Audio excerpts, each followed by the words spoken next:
હજારો હજારો વર્ષ સુધી તપ કરતા છતાંય મારા ઇન્દ્રસનને કાંઈ ન થતું. આ કાળા માથાનો માનવી 3.5 દિવસની અંદર મારું આખું ઇન્દ્રપુરી ડોલાવી રહ્યો છે. ઇન્દ્રપુરી કેટલું ડોલે છે અત્યારે એના પર બેસી પણ શકતો નથી. તો લાવવાનો સાહસ નહીં નહીં નહીં, મારી સમજેર રુધિરવાળી થાય એ પેલા હું સર્વે દેવોની સભા કરું. બોલો બોલો બિસ્કલ મારો. આજે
પહેલાના ઋષિ મુનિઓ હજારો હજારો વર્ષ સુધી તપા કરતા છતાંય મારા ઇન્દ્રસનને કાંઈ ન થતું. આ કાળા માથાનો માનવી 3.5 દિવસની અંદર મારું આખું ઇન્દ્રપુરી ડોલે છે. ઇન્દ્રપુરી કેટલી ડોલે છે અત્યારે એના પર બેસી પણ શકતો નથી. આ વિશે જાણતો હો તો જલ્દી કરો ને કોઈના ધરતી માતા જુદા કરો. અરે નહીં ઇન્દ્રદેવ એટલો ક્રોધ ના કરો. જેમ તમારું ઇન્દ્રપુરી ડોલે છે એમ મારું બ્રહ્મપુરી ડોલે છે. મારથી મોટા કોણ કે વિષ્ણુદેવ એમને મને કીધું હતું જ્યારે શંકર પડે તો યાદ કરી. તો જલ્દી યાદ કરો. આ દેવી બ્રહ્મા બોલાવે વિષ્ણુ ગાવજો.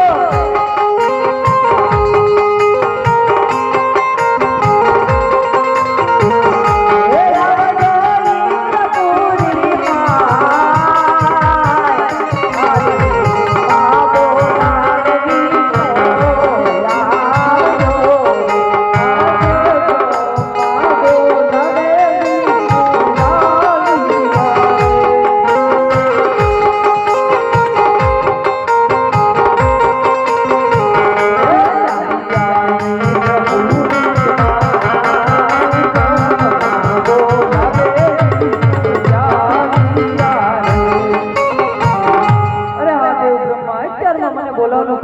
તમને દેવી ઇન્દ્ર બોલો. અરે હા દેવી ઇન્દ્ર અત્યારમાં મને બોલાવવાનું કારણ.